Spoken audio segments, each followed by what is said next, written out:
All right, Frankie, let's get right into the rookie review here. Part 2, wide receivers. Let's kick it right off, man. We got a superstar in our midst from the Ohio State University, Marvin Harrison Jr., wide receiver for the Arizona Cardinals. Frankie, let's get excited and show me Marvin Harrison, baby. I mean, John, this guy is one of those prospects that very rarely comes out of college.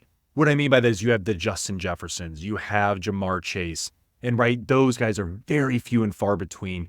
Marvin Harrison is right there up with the best of them, man.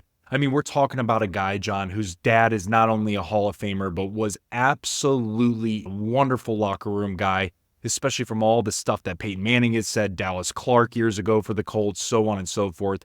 He instilled that in his son, John, and you really see that come out in his leadership to the team. The reason why I know this is because we're psychos with the Buckeyes, and I watched every pregame, postgame discussion, talks about it. It's truly incredible what Marvin Harrison Jr. will bring to the table for the Arizona Cardinals. Let's talk about him even further. 2 years with Ohio State. The last 2 years, John, he had 144 receptions, 2,474 yards and 28 touchdowns, an absolute dominating force there. John, he also has the ability to be a top 7 overall receiver this year at Arizona because there's basically nobody else. D-Hop is gone. Hollywood Brown is now in Kansas City. They have Michael Wilson, who did a good job. Nowhere near a top tier caliber. You have Greg Dortch. I mean, hey, Greg Dortch also, he had an okay year, but there are tiers to this shit, right? And Marvin Harrison Jr. is going to be special. That's the only way to say it. There's only one reason why he was the number 3 overall pick. And honestly, man, he could have gone number 1, if I'm being totally honest. So, John, this guy is incredible. Now, who does he remind you of? I mean, this is crazy to say, but it is very accurate, man. And the way his routes break, the difference in his capability of understanding his sideline catches and understanding where that sideline is and his acrobatic athleticism that he's able to implement. John, it's CeeDee Lamb. What CeeDee Lamb did at Oklahoma and what Marvin Harrison Jr. did at Ohio State, it's like a fucking carbon copy. It's like, the different routes, the speed, the length, the way they're able to stretch the field, the way they can put a team on their back and be the playmaker. There are very few players that can do that, to actually take over a game at their own position, and he is one of them, man. So CeeDee Lamb, John, is a damn good comp for what Marvin Harrison Jr. could and probably will be.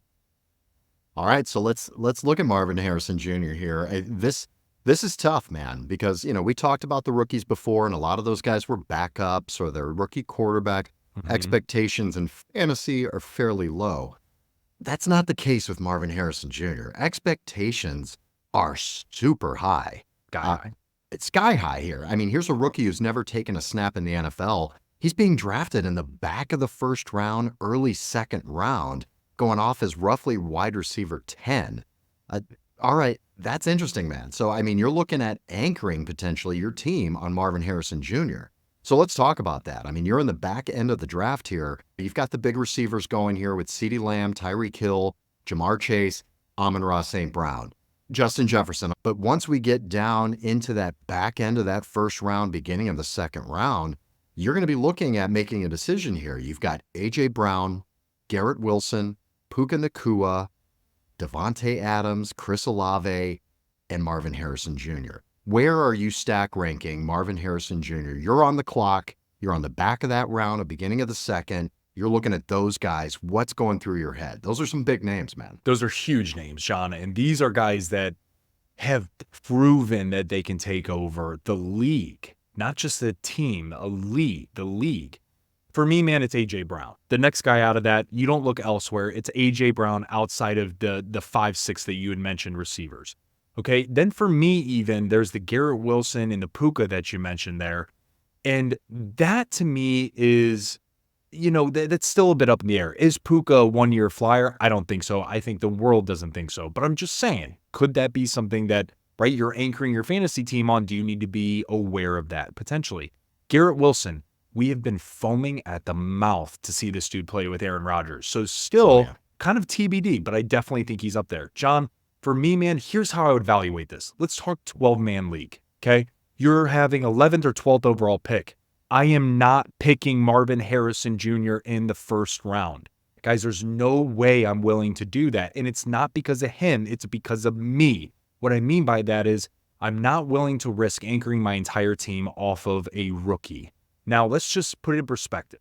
If you want to draft a receiver there, for me personally, I'm going to still draft Devontae Adams. I'm still drafting Devontae Adams in the back half of the first. The reason being is because the floor is so high on Devontae that I am okay with understanding that on my next pick, I may go then Marvin Harrison there because there's a ceiling play to Marvin Harrison. Now, let's just say we flip it. Let's just say you want to take a risk on Marvin Harrison. You're a crazy Buckeye nut just like we are, and you have to have him on your team. If you do that and then you go running back, I think you're screwing yourself. I think you're screwing yourself heavily because if a running back gets injured there or Marvin Harrison doesn't pan out to the level of it is because of Kyler Murray's play, because of the team's play or whatever it may be, you're going to be significantly depleted. So there's two different ways to go about this. One is I would take a more higher floor receiver at that back half of first and then go Marvin Harrison at your receiver too. I think that would be dynamic as hell. Or you don't even draft him at all.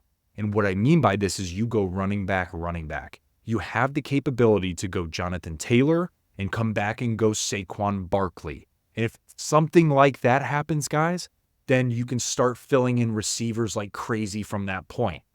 Or you could go Saquon Barkley, Jonathan Taylor, and then add a Marvin Harrison Jr. level. Now, again, you're putting him as your receiver one. For me, I don't like that. I would want a little bit more of cushion around. But John, it's something that's really highly talked about right now.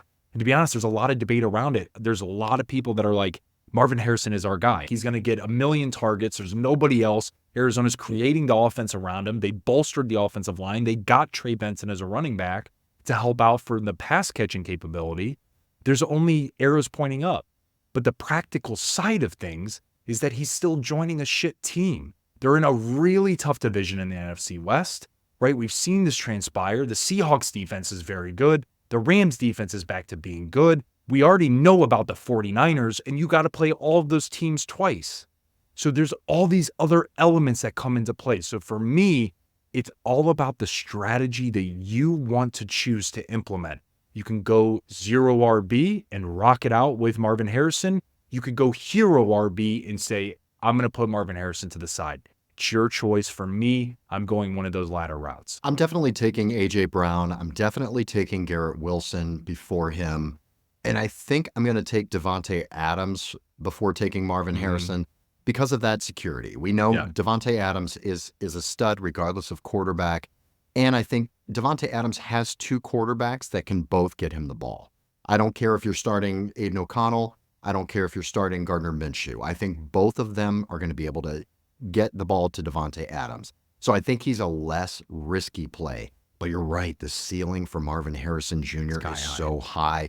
He's going to get so many targets, man. It's going to be insane. What I would rather do in an ideal world, I'm in the back of the draft. In an ideal world, I'm doubling up and double tapping receiver there. Yeah. I'm going to be taking one of those guys, Garrett Wilson or Puka, with Marvin Harrison. That, I love that. Get a Devontae and a Marvin Harrison Jr. You've got the safe floor. You've got the high ceiling. I mean, that's how I want to start my draft, with a combination like that. I absolutely love it. John, real quick on that. What happens, hypothetical situation here, because this will happen. This will happen. Somebody goes up and takes Devontae Adams early. So you are now looking at Garrett Wilson, Puka, and Marvin Harrison Jr. as the next three.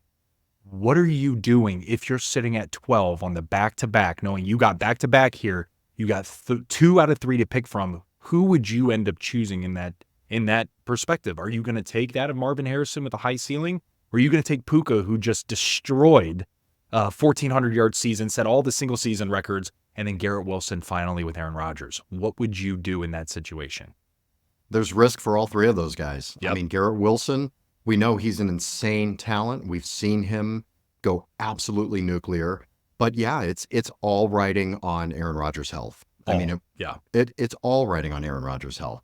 So that's a bit of a scary prospect, but I'm still taking him. Yep. Aaron Rodgers is still going to be able to get him the ball. Same thing with Puka. I will take Marvin Harrison Jr. over Puka Nacua. Same. Yeah, Same here. I will do that. It was a very banged up Cooper Kupp. We haven't seen Cooper Kupp at full go for a while. I think Puka definitely benefited from that. And I just think the sheer volume that Marvin Harrison's going to get, I think is just going to be so much more than Puka. So I just value that much more. That's where I'm taking him.